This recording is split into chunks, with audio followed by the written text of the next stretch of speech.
ಮುಂದೆ ನಿಮಗೆ ಪ್ರೆಗ್ನೆನ್ಸಿನಲ್ಲಿ BP ಕಾಯಿಲೆ ಆಗೋದು, ಶುಗರ್ ಆಗೋದು, ಥೈರಾಯ್ಡ್ ಆಗೋದು, ಇವೆಲ್ಲದ್ರದ್ದು ಚಾನ್ಸಸ್ ಜಾಸ್ತಿ ಆಗ್ತಾ ಹೋಗುತ್ತೆ.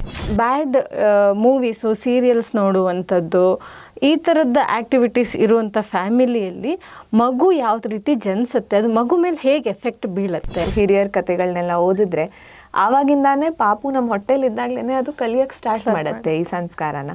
ನಮಸ್ಕಾರ ವೀಕ್ಷಕರೇ, ನಮ್ಮ ಡಾಕ್ಟರ್ ಕಾರ್ಯಕ್ರಮಕ್ಕೆ ಆತ್ಮೀಯವಾದ ಸ್ವಾಗತ. ಹಿಂದಿನ ಸಂಚಿಕೆಯಲ್ಲಿ ನಾವು ಆಲ್ರೆಡಿ ಮಾತಾಡಿದ್ವಿ, ಗರ್ಭಾವಸ್ಥೆಯಲ್ಲಿ ಮನೆಯ ವಾತಾವರಣ ಹೇಗಿರಬೇಕು, ಗರ್ಭಿಣಿ ಆದವಳು ತನ್ನ ಡೈಲಿ ರೊಟೀನ್ನ ಹೇಗೆ ಇಟ್ಕೊಬೇಕು ಅನ್ನೋದ್ರ ಬಗ್ಗೆ ಮಾತಾಡಿದ್ವಿ. ಇದ್ರ ಬಗ್ಗೆ ನಮಗೆ ಇನ್ನಷ್ಟು ಮಾಹಿತಿಯನ್ನು ನೀಡಲಿಕ್ಕೆ ನಮ್ಮೊಂದಿಗಿದ್ದಾರೆ ಮದರ್ಹುಡ್ ಆಸ್ಪತ್ರೆಯ ಖ್ಯಾತ ವೈದ್ಯೆ ಡಾಕ್ಟರ್ ಭಾವನಾ ಗಿರೀಶ್ ಅವರು. ಮೇಡಮ್, ಕಾರ್ಯಕ್ರಮಕ್ಕೆ ಸ್ವಾಗತ. ಮೇಡಮ್, ನಾವು ಹಿಂದಿನ ಸಂಚಿಕೆಯಲ್ಲಿ ಮಾತಾಡಿದಾಗೆ ಇವಾಗ ಮನೆಯ ವಾತಾವರಣ ಇರಬೇಕು, ಹಾಗೆ ಗರ್ಭಿಣಿ ತನ್ನ ಮನಸ್ಥಿತಿಯನ್ನು ಹೇಗೆ ಇಟ್ಕೊಬೇಕು ಅಂತ. ಅದೇ ಇವಾಗ ಮನೆಯಲ್ಲಿ ಯಾವಾಗಲೂ ಜಗಳ ಇರುತ್ತೆ, ಕ್ರೌರ್ಯ ಇರುತ್ತೆ, ಇಲ್ಲ ಯಾವುದೋ ಬ್ಯಾಡ್ ಮೂವೀಸು, ಸೀರಿಯಲ್ಸ್ ನೋಡುವಂಥದ್ದು, ಈ ಥರದ ಆ್ಯಕ್ಟಿವಿಟೀಸ್ ಇರುವಂಥ ಫ್ಯಾಮಿಲಿಯಲ್ಲಿ ಮಗು ಯಾವ ರೀತಿ ಜನಿಸುತ್ತೆ, ಅದು ಮಗು ಮೇಲೆ ಹೇಗೆ ಎಫೆಕ್ಟ್ ಬೀಳುತ್ತೆ ಅನ್ನುವಂಥದ್ದು. ಸೊ ತುಂಬಾ ಒಳ್ಳೆ ಪ್ರಶ್ನೆ ಕೇಳಿದ್ರಿ. ಬಿಕಾಸ್ ಇವಾಗಿನ ಕಾಲದಲ್ಲಿ ನಾವು TV ಆನ್ ಮಾಡಿದ್ರೆ ನ್ಯೂಸ್ ಚಾನೆಲ್ ಆಗಲಿ, ಫಿಲ್ಮ್ ಆಗಲಿ, ನಾವು ನೋಡೋದೇ ಜಾಸ್ತಿ ಈ ಥರದ್ದು ಪಾಸಿಟಿವ್ ಹ್ಯಾಪಿ ಥಿಂಗ್ಸ್ನ ನಾವು ನೋಡೋದು ಸಿಗೋದೇ ಇಲ್ಲ. ಸೊ ಇವೆಲ್ಲದರದ್ದು ಇಂಪ್ಯಾಕ್ಟು ಸಿಗ್ನಿಫಿಕೆಂಟಾಗಿ ಇರುತ್ತೆ. ನಮಗೆ ಮುಂಚೆ ಹಿಂದಿನ ಕಾಲದಲ್ಲೂ ಗರ್ಭ ಸಂಸ್ಕಾರ ಅಂತ ಅವ್ರು ಮಾಡ್ತಿದ್ರು. ನಾವು ಯಾವ ಪಾಸಿಟಿವ್ ಥಿಂಗ್ಸ್ನ ಕೇಳಿಸ್ಕೋತೀವಿ, ನೋಡ್ತೀವಿ, ಅಷ್ಟೇ ಪಾಸಿಟಿವ್ ಆಗಿ ನಮ್ಮ ಮಗುನೂ ಹುಟ್ಟತ್ತೆ. ಸೊ ಹಂಗೆ ನೋಡೋಕ್ಕೆ ಹೋದರೆ ಇವು ವಯಲೆಂಟ್ ಫಿಲ್ಮ್ಸ್ ಆಗಲಿ ಅಥವಾ ಯಾವುದೋ ಒಂದು ಕ್ರಿಮಿನಲ್ ಆ್ಯಕ್ಟನ್ನ ನೀವು ನೋಡೋದು, ಇವೆಲ್ಲ ನಿಮ್ಮ ಮನಸ್ಥಿತಿಗೆ ಹೇಗೆ ಇಂಪ್ಯಾಕ್ಟ್ ಆಗುತ್ತೆ, ಹಾಗೇನೆ ಮಗು ಮನಸ್ಥಿತಿಗೂ ಇಂಪ್ಯಾಕ್ಟ್ ಆಗುತ್ತೆ.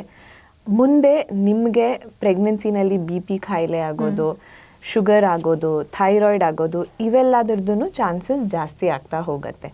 ಸೊ ನೀವು ಆದಷ್ಟು ಸ್ಟ್ರೆಸ್ ಫ್ರೀ ಎನ್ವೈರನ್ಮೆಂಟಲ್ಲಿ ಇರಬೇಕು. ನಿಮ್ಮ ಮನೆಯದೇನೇ ಟೆನ್ಷನ್ಸ್ ಆಗಲಿ, ಅತ್ತೆ ಮಾವ ಗಂಡ ಹೆಂಡತಿ ಟೆನ್ಷನ್ಸ್ ಆಗಲಿ, ಅಥವಾ ಆಚೆ ಕಡೆಯಿಂದ ನೀವು ಏನೇನು ಮೀಡಿಯಾ ಕನ್ಸ್ಯೂಮ್ ಮಾಡ್ತೀರಾ, ಫೋನಲ್ಲಾಗ್ಬೋದು, TV-ನಲ್ಲಾಗ್ಬೋದು, ಅದನ್ನು ನೀವು ನಿಮ್ಮ ಪಾಸಿಟಿವ್ ಥಾಟ್ ಪ್ರೊಸೆಸ್ಸಿಗೆ ಯಾವ್ದು ಹೆಲ್ಪ್ ಮಾಡುತ್ತೋ ಅದನ್ನು ಮಾತ್ರ ನೋಡಿ. ಇನ್ಫ್ಯಾಕ್ಟ್ ನನ್ನನ್ನು ಕೇಳಿದ್ರೆ ನಾನು ಹೇಳ್ತೀನಿ, TV ಇದೆಲ್ಲ ನೋಡೋಕ್ಕೆ ಹೋಗಬೇಡಿ, ಅದ್ರ ಬದಲು ಪುಸ್ತಕ ಓದಿ, ಕಥೆಗಳು ಓದಿ. ಇವೆಲ್ಲ ನಮಗೆ ಗರ್ಭ ಸಂಸ್ಕಾರದಲ್ಲಿ ಏನು ಹೇಳ್ಕೊಡ್ತಾರೆ ಅಂದರೆ, ನಮ್ಮ ಗೀತೆಯ ಕಥೆಗಳು ಅಥವಾ ನಾವು ಹಿರಿಯರ ಕಥೆಗಳನ್ನೆಲ್ಲ ಓದಿದ್ರೆ ಆವಾಗಿಂದಾನೇ ಪಾಪು ನಮ್ಮ ಹೊಟ್ಟೆಲಿದ್ದಾಗಲೇ ಅದು ಕಲಿಯಕ್ಕೆ ಸ್ಟಾರ್ಟ್ ಮಾಡುತ್ತೆ ಈ ಸಂಸ್ಕಾರನ. ಆ್ಯಂಡ್ ಅದನ್ನು ನಾವು ಪಾಸ್ ಆನ್ ಕೂಡ ಮಾಡ್ಬೋದು ಅಂತ. ಹೌದು, ಇವಾಗ ನಮ್ಮ ಮನೆಯಲ್ಲೂ ಹಿರಿಯರು ಹೇಳ್ತಾ ಇದ್ರು, ವಿಷ್ಣು ಸಹಸ್ರನಾಮ ಕೇಳು, ಲಲಿತಾ ಸಹಸ್ರನಾಮ ಕೇಳು, ಇಲ್ಲ ಪುರಾಣ ಕೇಳು, ಭಾಗವತ ಕೇಳು, ಯಾವಾಗಲೂ ಅಂಥದ್ದನ್ನು ನೀನು ತಗೊಳ್ತಾ ಇರು, ಅದು ನೀನು ಇವಾಗಲೇ ಅದಕ್ಕೆ ಕಲಿಸ್ತಾ ಹೋಗ್ತೀಯಾ ಅಂತ ಯಾವಾಗಲೂ ಹೇಳ್ತಾ ಇರ್ತಿದ್ರು. ಡೆಲಿವರಿ ಆಚೆ ಬಂದಮೇಲೆ ಜಗತ್ತಲ್ಲಿ ಅದನ್ನೇ ನೋಡೋದಂತೂ ಇದ್ದೇ ಇದೆ, ಮುಂಚಿಂದಾನು ಏನಕ್ಕೆ ತೋರಿಸೋದು ಅಂತ. ಹೌದು ಹೌದು, ಖಂಡಿತ.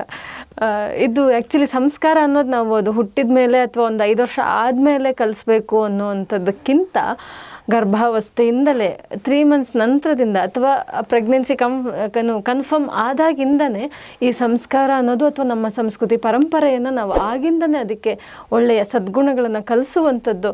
ಆದರೆ ಸದ್ಗುಣ ಭರಿತ ಮಕ್ಕಳಿಗೆ ನಾವು ಜನ್ಮವನ್ನು ನೀಡಬಹುದು ಅಂತ ಹೇಳಲಿಕ್ಕೆ ಇಷ್ಟಪಡ್ತೀನಿ. Thank you doctor.